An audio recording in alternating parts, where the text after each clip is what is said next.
Well, all of you watching, do get in touch with us on Twitter as you watch using the WHYS hashtag. You can also follow the conversation and join in it at facebook.com/worldhaveyoursay. Let me introduce you to 4 guests who we're going to begin with. We've got John, who's a taxi driver in London. Kiran, who's a mum in Mumbai. She writes a blog about that. Many of you may have read it. And we're joined by Ashley and Jonathan, a couple who live in Memphis, Tennessee. All of you, you're very welcome on the programme. Maybe, Ashley, I could start with you. Are you noticing that your money is not going as far as it would have done a few years ago? Yes. We spend most of our money on gas and groceries. And gas we can't really control, so that takes most of our money. And then groceries, we just have to really be careful about what we purchase these days. And John, I'm sure you can relate to that. Massively. I mean, I've noticed I'm spending £30, £40 a week more just on diesel, just to keep my taxi moving around London to earn less money. I'm getting squeezed because people in the city, the bankers aren't earning the bonuses and the big money they used to, so they're not using the taxi cabs. So fuel's a big issue for those of you in Memphis and London. What about Kiran in Mumbai? Have you noticed the price of fuel affecting how you're living? Definitely it does. I am taking a lot of public transport these days. I do consider whether it is essential to take the car out or whether I would be easier off taking an auto rickshaw or traveling by public transport. Sometimes it just doesn't seem worth it to spend so much just traveling to a place. I would rather just hop into a bus or an auto or something and go wherever I can. So that's interesting. You're actually turning to public transport more. Jonathan, in Memphis, is that an option for you? The public transport is limited in Memphis. It's not like New York or London or a larger city. We're really in a driving culture, so people are slaves to their vehicles because of the way the cities are laid out with the suburbs and the exurbs. What about you, John? I suppose we should consider you public transport, though some people in London think of taxis as a luxury. We're an integral part of the transport network. I mean, I actually live outside London, so I use trains on a regular basis, and we've had announcements today from the Mayor of London, 5.6% increases across the board in travel next year. Rail fares, network rail fares will be going up again next year. It affects me, it affects us all. It's tough out here. There's some striking figures. If you look at the UK, inflation's at 5%, America around 3.5%, India around 9%, and Kenya up around 19–20%. Wherever you're watching in the world, are you noticing that inflation, the rising cost of living, is changing how you're living your lives? We'd like to hear from you. Do email us, worldhaveyoursay@bbc.com. Let's pull up this message from Naidu in India, who's posted on our Facebook page, and they say, over the last few months, food, public transport and fuel prices have been increased drastically. Inflation is outpacing incomes. If it goes on, then middle classes won't survive. Kiran, let's bring you in on this. Do you think that inflation will change the makeup of Indian society? I think it already is. I had a driver who was employed with us for the past 13 years. This January, he told us he was thinking very seriously of going back to his village because living in the city was becoming unaffordable. And that's exactly what he did. He shifted his family and he moved back to his native village because he found the quality of life he would get within the same income back in his village would be much better than living in the big city. So there is a distinct shift that I see happening. People are looking, especially those who are immigrants out here, they are looking in the cities, they are looking at going back. Whether if they have a plot of land or whatever. Within the city, yes, there are people who are cutting down, changing their lifestyles considerably. I see that happening, yes. And we'll bring in Ashley to talk about that as well as John. But I know that we're now joined by Tony and Elaine, who are live with us from Nairobi. In fact, I mentioned 2 of them. There are actually 3 of them because they've got their little girl there. Hi there, nice to see all 3 of you. Tony, introduce everyone watching to your little girl.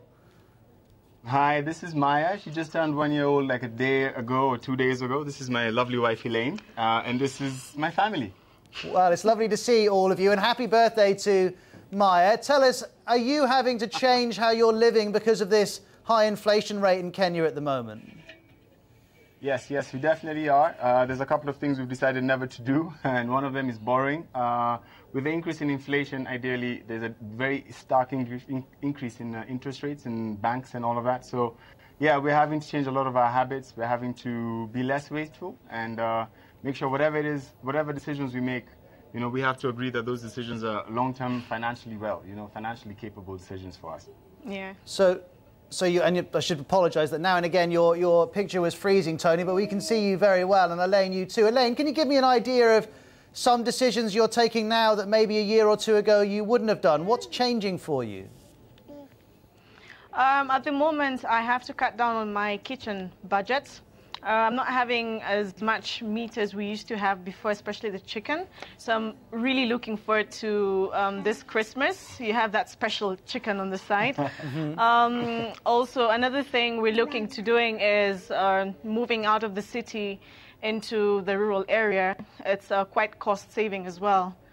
I'm fascinated by this. You're saying that for people in Nairobi, it's proving cheaper to move out of the city. Kieran's in Mumbai, she's saying the same. I'm wondering, any of you watching wherever you are in the world, maybe you've taken that decision to leave the city because of the pressures of inflation. We would like to hear your experiences as well. Call us up, we'll call you back. It's country code 44 2070 83 72 72. But let's talk about the food that you're buying. I'm fascinated by this, the idea that you may not buy meat when a year or two ago you might have done. John, are you having to make those kind of decisions?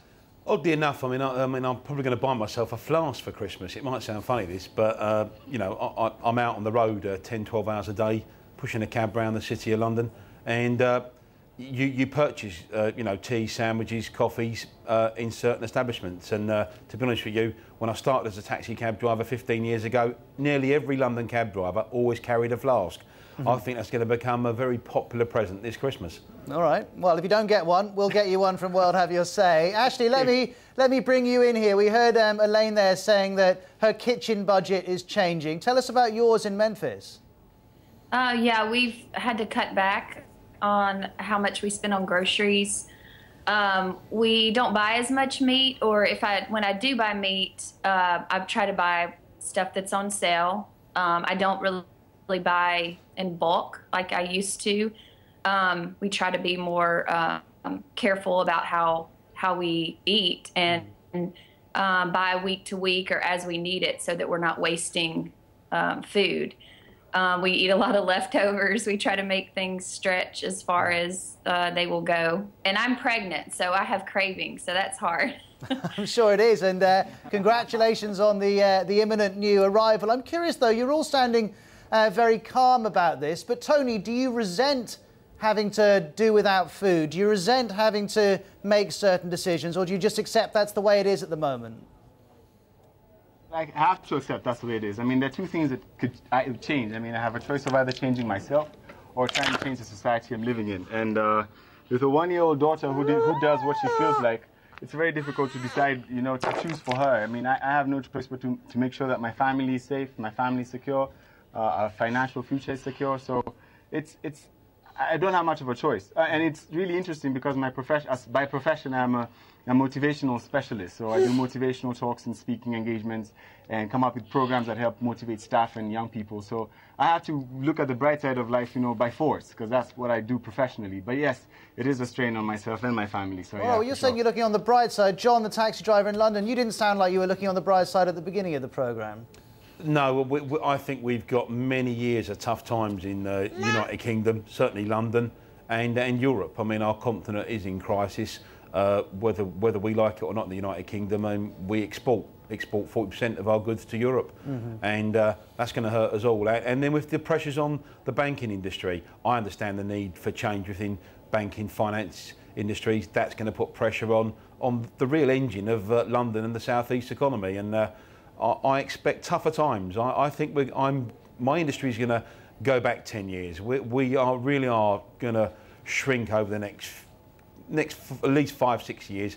Not so much struggle. You can always. I'm lucky. I'm self-employed. I can always work that little bit harder, but that will take a toll on your family life, your home life, and your leisure activities, and that's a concern, obviously. And that's what we're talking about, really, all of you just joining us. We're talking about the impact that inflation is having, in particular because in many countries inflation is rising at a faster rate than the level of wages. Well, John was talking about mainland Europe. I can see calls coming in from Italy, also from South Africa, Sierra Leone and Mauritius. Thanks for those. We'll try and get you on the air in a moment. But let's bring in George. He's on the phone from Athens. Hi there, George. I think we can see him, actually, even better. Good to see you and speak to you, George. Tell us a little bit about your situation. Hi, good afternoon.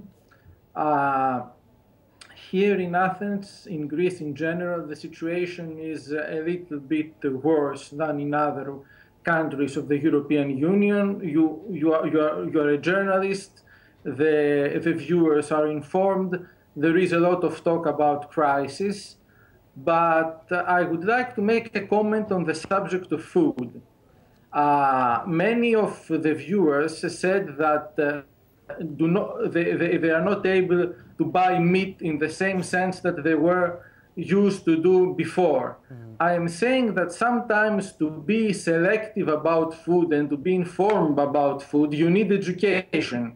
And sometimes you have to have the privilege of being middle class, to have an access to an education that makes you informed about food, and to make choices that may not be, what the popular mind considers best. I mean, it is a prejudice to consider that meat is the best, the best meal.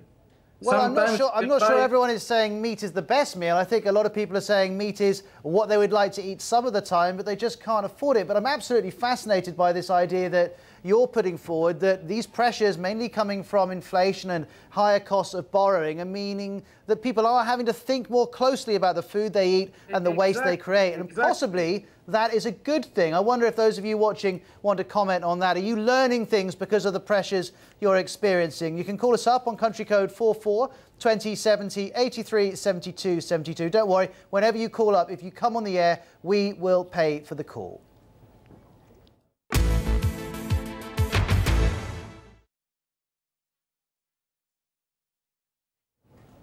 Well, when you call up World Have Your Say here on BBC World News, your calls go through to the World Have Your Say newsroom, and we can bring in Ben James, who's there. He can tell us a little bit about what we're hearing from all of you around the world. Hi, Ben. What have you got? Well, we're hearing at the moment colleagues here on the phone to Nigeria, India. We've got calls coming in from Paris in France and Nigeria as well at the moment.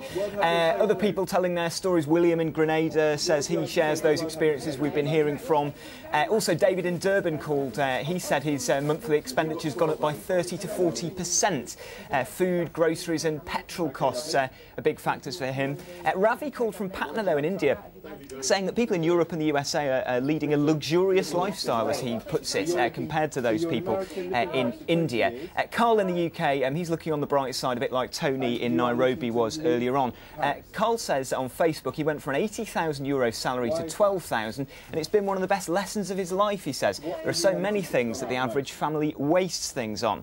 And finally, a number of you wanting to talk about these numbers themselves. John in the UK posted on Facebook, he's saying that the richest people in society are distorting the figures, and he says, how about you remove the top 5% of earners from your wage calculations, then you see the real average. And of course you can continue to call us. The number you'll see on the screen all the way through the programme, it's country code 44 2070 83 72 72. All right, Ben, thank you very much indeed. Ben there talking about the average household income. Well, the reason we started talking about that was because of this article on bbc.com/news talking about the average household income in the UK, which is £40,000, just over $60,000, and whether that felt enough to Britons to get through their life, to provide for their family. And we're asking all of you to tell us about whether you live on the average national income and whether it feels like enough. That number that Ben was saying to call again is country code 44 2070 83 72 72.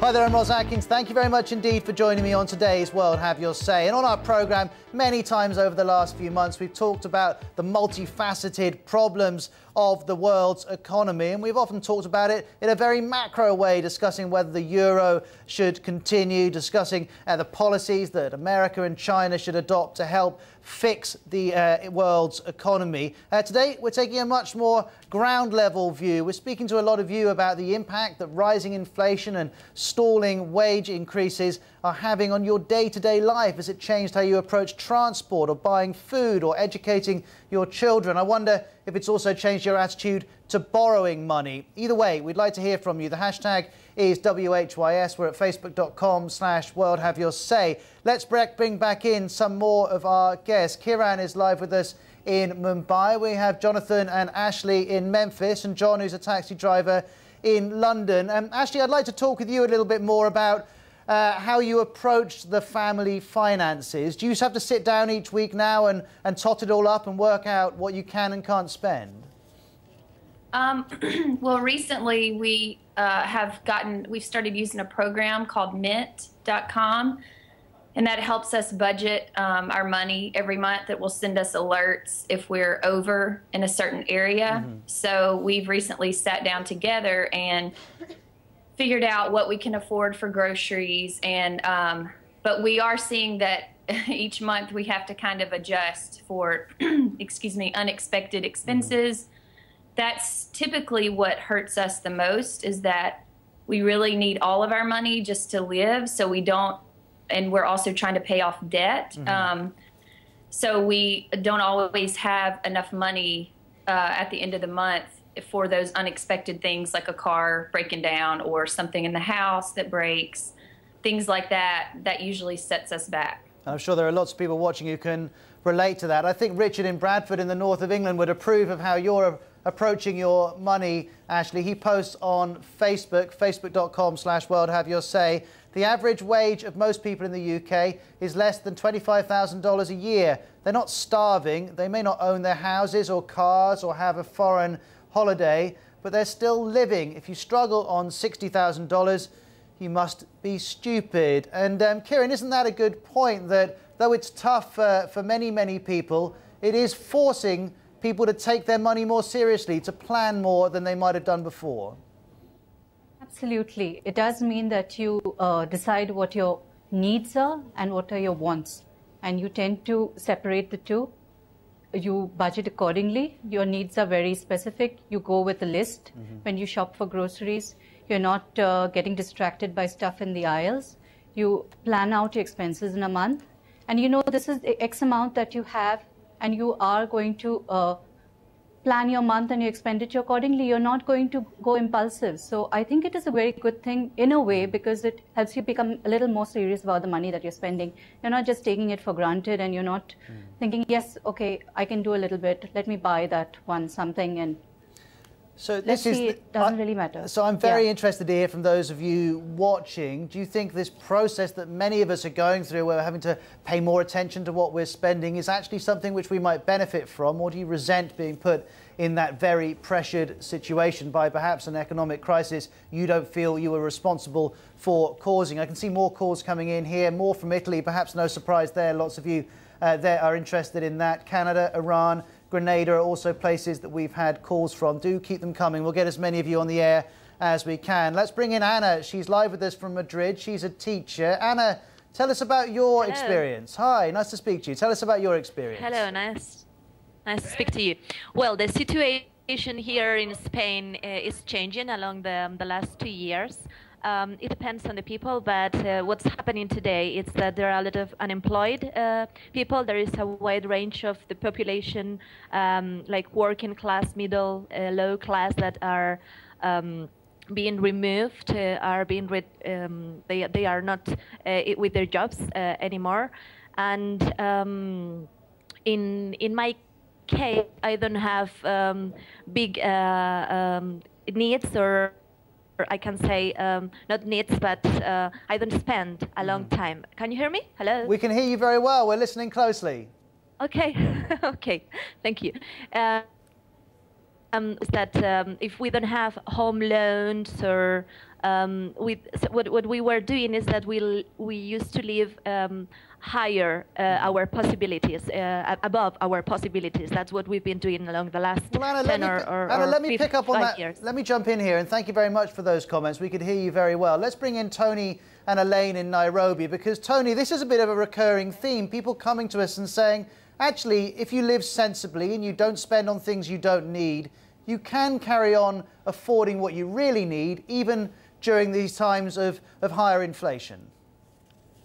Yeah, I think one of the things that I've noticed is if you're gonna survive this, you have to be extraordinary as a person. You have to lift yourself above the mediocre. If you want to live a mediocre lifestyle and do what you've always done, you're gonna be crushed by what's happening now. But we've had to resort to being extraordinary in the way we budget, the way we plan, the way we agree, the choices we make. We have to do it as a team, because I guarantee you, if we were to do what we used to do, we're never gonna make it. But now we're less wasteful.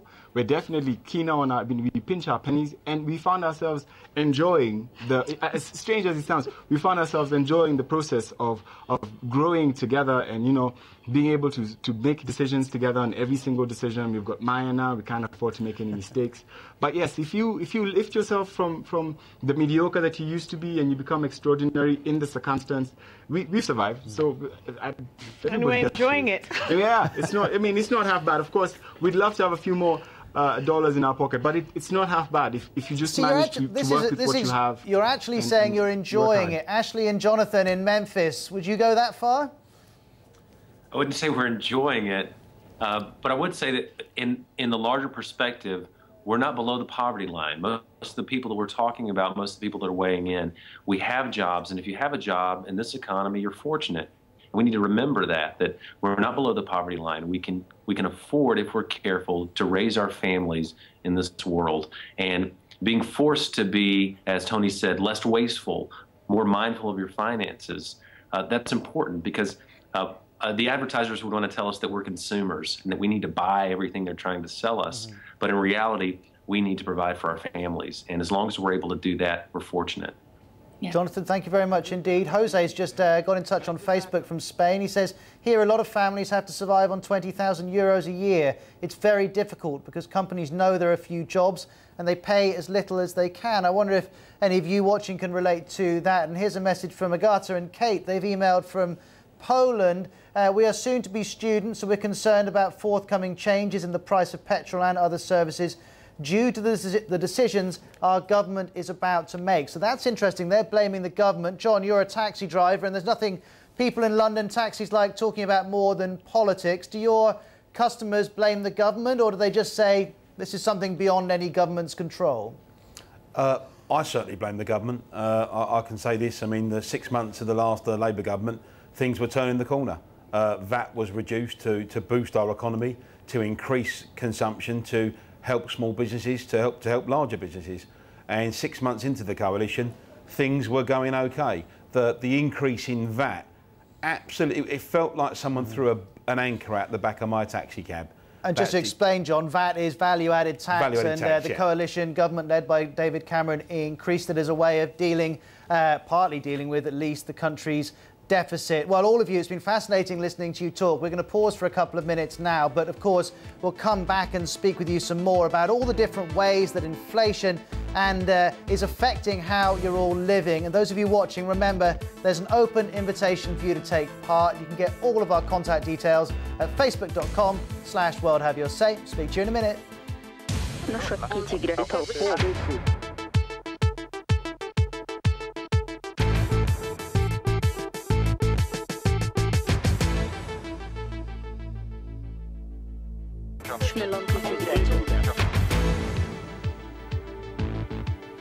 We're talking about life in your country on the average household income. Nan is watching in Indonesia and says, my 3 vegetarian days for health reasons have become 5 meatless days for economic reasons, and I forget the treats at the coffee shop. This came from lots of conversations we were having about 15 minutes ago. Some of you saying we just can't afford to buy meat anymore. And Lukele in Zambia says wages and salaries do not make for much here. People have to go the extra mile to make ends meet. And this can also mean plenty of corruption. Do keep those comments coming. Facebook.com/World Have Your Say. Let's bring in Zaki, who's with us from Jeddah in Saudi Arabia. Hi, Zaki. Good to have you on the program. Tell us about your experience. Well, Saudi Arabia generally weathered the economic meltdown, the global economic meltdown. While the world spiraled into chaos, all our oil wells did was shrug and continue to pump oil. So some of your guests have complained about rising gas prices and food prices. And as Saudis, we can't really relate to that majorly because, our gas here is cheaper than the price of water here, drinking water, for instance. And then they talked about food, and our food here, yeah, there has been an increase over the past years, but it has been negligible for the most part. Now, we are facing a difficult time. Some of us have been facing a difficult time with housing. There is a kind of a housing crisis here in the kingdom. But the government has been taking some steps to deal with that. For instance, only about 10% of the population, those with the salaries of about 15,000 riyals, which amounts to Zaki, I'm going to jump in here just because your line is okay, but not as good as I might like. But the interesting message you're giving us is that you're not being as affected as people maybe in Western Europe or in East Africa or America are being by inflation, but you are saying that the role the government can play in keeping you feeling affluent is reducing a little. Zaki, thank you very much indeed. You were live with us from Jeddah. Here's a comment from Michelle in Ohio. She emails the BBC to say, I'm 22 and I'm finding things very hard. Let me pull this up. Make this big dive decisions like starting a family because I feel like the cost of living is so unpredictable. Well, I'm sure that's something which Tony and Elaine in Nairobi and our guests in Memphis would like to talk about as well, Ashley and Jonathan. And maybe, Ashley, you could start off, but I'd be interested to hear all four of you talk about this. Are you worried about bringing up young children while the pressures of inflation are there?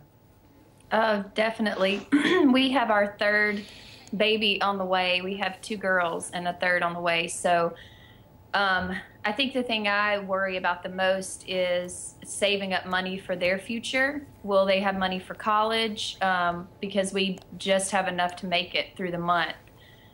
So saving is not really an option for us right now. We're trying to be frugal and make a way for that to happen as we pay off debt. But that's probably my biggest concern is their future and saving up for that. And just to remind people who weren't watching a little earlier, Ashley, you were telling us that you're expecting, which is why this is of particular concern. Tony and Elaine, what about you? Are you worried about being able to afford to give your children what you'd like to give them? Yes, we are, especially right now with, we're not under medical insurance at the moment. So as far as Maya goes, going to the lengths of making sure, she's not out in the cold, or if she does get a sniffle here and there, I'm quickly trying to medicate her with natural herbs like probably honey, milk, turmeric, just to cut the doctor bills, which we can't quite afford right now as we're trying to save. Jonathan, is that something you can relate to? As well, it seems. We're very fortunate to have medical insurance, but insurance is very expensive, especially as we're looking at having a baby in just a few months. The plans are, they cover less and they're more expensive. So, yeah, we want our girls to have health insurance. We want our girls to have the medical insurance they need, but it's very, very expensive. To the family in Nairobi with Maya, do you find that you don't go to the doctor as often if she has a cold, or do you just wait until it's something serious? How does that work for you guys without insurance?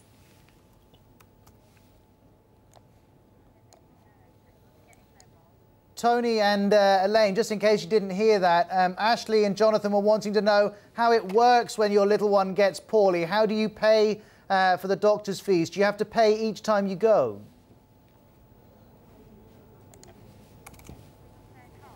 Doesn't sound like they can hear us. We can see them and they're smiling at us, but we can't. We'll get you an answer, Ashley and Jonathan, I promise. Carl in Brighton in the south of England says, Me and my wife are getting by on 12,000 euros a year. It's been hard, but it is possible. It's been one of the best lessons of my life. Fascinating how many of you feel positive about this. Nicholas is watching to us in Trinidad and Tobago. He says in the Caribbean, people are struggling to survive. The rate of inflation is in double figures, and it's really difficult to stretch your money in the supermarkets. And we were talking about that a little earlier. I wonder if I can bring in our guest, Kiran, who's in Mumbai. She blogs about bringing up her children in India. Kiran, can you give us an idea of whether you've actually had to change the way you cook, the dishes that you prepare because of the amount of money that you've got? It is not so much the dishes that I prepare. It's basically what I buy in the supermarket. I'm not really looking at the branded products, the branded groceries anymore. I might look for store products. I might look for discount offers. I might look for bulk offers. And I am cutting down a lot on non-essentials, which is a lot of junk food gets cut away. A lot of eating out gets cut away. There's more ordering in or takeaway. The dishes remain the same. Maybe there's a little less of, actually not too much change in what we cook, but definitely in the way I buy. That has been a big difference. John, I know that cabbies in London pick up a lot of food on the road because of the nature of your job, but are you changing what you cook at home? Yeah, I mean, you've got to use the competition between the supermarkets. I mean, and I think, thank God, we've got quite a competitive supermarkets here in the UK. I feel just for those two families when they talked about the healthcare. I mean, thank God we got an NHS as well. But the competition between the supermarkets. I mean, what you need to do is shop a bit later, maybe look for the bargains, and not so much to buy one and get 9 free. I think that's a lot of wastage. But you know, if you shop later, you can pick up good quality food at a lesser price. Yeah, I've got some mates who do that. They show up at the supermarket at 9 o'clock and they pick up all the meat for half price. Ibrahim in Kaduna in Nigeria is also shopping around. He says, we buy food in bulk from village markets. Food is cheaper there. We avoid supermarkets as much as possible because of the price. Well, from a message from Nigeria to a message from the Midlands in England, from Nottingham to be precise. This is from Dominic on our Facebook page. He writes, I can't imagine getting a car, and the cost of food, especially meat, hits us hard. We have to be a lot more creative in the way that we cook. And if those of you watching have stories you want to tell us about the way you've changed what you cook, I'm absolutely fascinated to hear about this. Do call us up. Country code 44 2070 83 72 72. And when you call, your calls don't come right here to the studio. We don't have the facility to pick up the calls. They go to the World Have Your Say newsroom, which is where Ben is. Let's bring you in, Ben, and hear what more we've heard from people calling in. Absolutely, and Ken called. He's British, but in Saudi Arabia. He backs up Zaki and Jeddah's story earlier on, saying that fuel there's cheap, so's food, and government subsidies are helping that, and other countries should do the same. But then other experiences from Europe. Minnie in Paris says she doesn't buy brand-name food anymore. Pfizer in Montpellier talks about petrol and red meat in particular, all being very expensive. Lots of you calling in to talk about priorities. Abraham in Sweden is one of those. He says if you get priorities right, you can live cheaply. Poor countries don't have that choice. And Eddie called from Spain to say how much do these people spend on mobile phones? Consider that to be a luxury. People should be spending it on food instead. And finally, a number of calls saying that the people we're speaking to on the programme are actually relatively well off. Joyce in Canada, she called to say everyone on the programme's working. I'm a pensioner. We lost our investment. We turned our home into a B&B to make ends meet. And then finally, Lagarde called to say, here in Nigeria, we're living below $1 a day. Thank you very much indeed, Ben. It is worth pointing out that our starting point for today's discussion was this article on bbc.com/news, which looked at people living on the average household income, and the people that we've invited onto today's programme are roughly earning that kind of amount respective to their countries. So those of you getting in touch saying there are people far poorer than our guests, we are aware of that. We were inviting people living roughly on the average income for their country. Thank you all the same for getting in touch. Amayo has just texted us from Kenya to say, it's a nightmare. The price of all basic commodities and essential services have skyrocketed here. And yesterday we saw further measures being taken by the Kenyan banks, pushing up interest rates to try and deal with that inflation rate of near to 20%. OK, we're going to take a short break. Do keep getting in touch. We'll be back live here on BBC World News in a couple of minutes' time.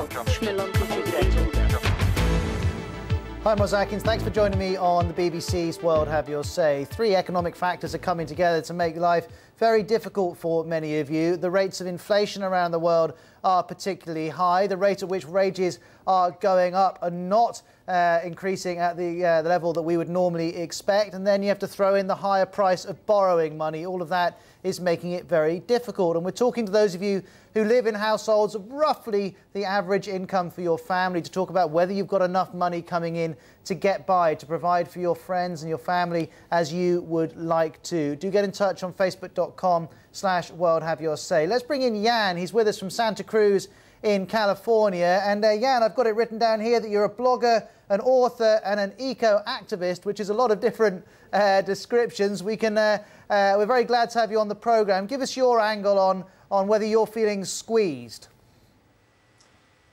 Well, I don't feel squeezed so much, partly because I operate on a very low income. I've done a lot of nonprofit work. There are ways to get by without feeling so squeezed. And I think it's important to realize that cheap oil is gone. If people can't afford it, and if we no longer have the possibility of economic growth through cheap energy, then we have a lot of changes to make. One can ride a bike, which I've done for years, and local food is a very good thing to get involved with as well. And I remember when I last visited Santa Cruz, lots of people were telling me about the importance of local produce. Jan, thank you very much indeed for joining us. Tony in Nairobi, I am thinking of you, though, as Jan's talking about riding a bike. I'm not sure I'd be brave enough to ride a bike in Nairobi. It's funny you mentioned it, because less than 5 hours ago, I rode a bike from my house to the supermarket to go get some local produce and rode a bike back home, and she's witness to that. But yes, I agree with him completely. Energy cost saving, removing all the waste, thinking 3-4 times about decisions. And I made a decision early this year with my wife to start a business. And it probably is the worst time to start a business, but we did. So we took our car, we had a big engine car, we sold that, and we bought a truck for our business. And that's, I mean, the entrepreneurial way sounds kind of shaky, but to be honest with you, the entrepreneurial way seems to be the better way for this kind of economic state, especially for young people like ourselves, because mine needs medical care and she needs to go to school. So yeah, we need to start thinking long term, and we want to rely on ourselves and our energy as compared to relying on a job that can end tomorrow. And Tony, you can't see me, but the people watching can, and they can see me smiling. Of course, I'm not smiling at what you're saying, which is very serious, but we could all hear your lovely little girl in the background making herself known as well. Let's bring in our guests in Memphis as well. We've got Ashley and Jonathan live with us. Ashley and Jonathan, let's quickly talk about schools. I wonder how you'll approach that when your baby arrives and you start thinking about educating him or her. Well, schools in Memphis, the public school system is pretty terrible. There are a few that are what they call optional schools that have optional programs that we will send our children to more than likely, because we won't be able to afford private education. Did you want to say something? Yeah, what we're seeing, Ross, there was a movement in urban education because of that. So families that might want to send their kids to a private school and no longer can afford to are saying, let's rally together to make our public schools better. And so we're seeing families across races, across socioeconomic boundaries. It's really blurring the line between the poor and the middle class. They're saying, we're gonna bind together with our neighborhood to really invest in our local schools. So we're actually seeing a surprising benefit there in Memphis. Yes, which is also good. Can I just jump in? Sure. Yeah. Can I just jump in? Tony here from Kenya asking a question, because that's the thing that's really, we're thinking about that right now. We have little Maya here. She's just turned 1 and wanted to start going to local school. And one of our biggest concerns is good education. So we just wanted to know what impact that is having on your finances in perhaps a percentage kind of manner, so we can perhaps start planning ourselves. Yeah, and at the rate the children are growing these days, I mean, Maya needs to be in school at 1.5 years, you know, so she can develop. So we're a bit lost in that area. Yeah, you mind helping us with that? Should we delay back, or, you know? Well, what would you advise? I have stayed at home with my children. I have a 5-year-old and a 3-year-old, and the baby on the way, I stay home with them, and we'll do so until they go to kindergarten. My 5-year-old, we did choose to put her in a half-day kindergarten at a church. It has a small fee. It was the only one we could afford. So we did make room in our budget for that because we preferred half a day. I prefer having her at home, and so kind of educating them on our own until they reach the kindergarten age. Ashley, I'm fascinated listening to you. In fact, I'm fascinated listening to all four of you talking about this, and particularly that point Jonathan was making about how the constraints on his income is forcing him and others to commit to public schooling in a way that they might not have done. There have been so many issues over the last hour. We could talk about it for a lot longer. I'm sure we will on another programme, but I'm afraid we're completely out of time. Jonathan and Ashley, Tony and Elaine, John here in London and Kieran in Mumbai, thank you very much indeed for all of your comments. Mustafa in Oman says 6 years ago we could buy a house. Now prices are unrealistically high. It is absolutely impossible to save. I can see messages from Nepal and Djibouti. They keep on coming. Do join us online if you want to carry on the discussion. But for now, I'll say goodbye.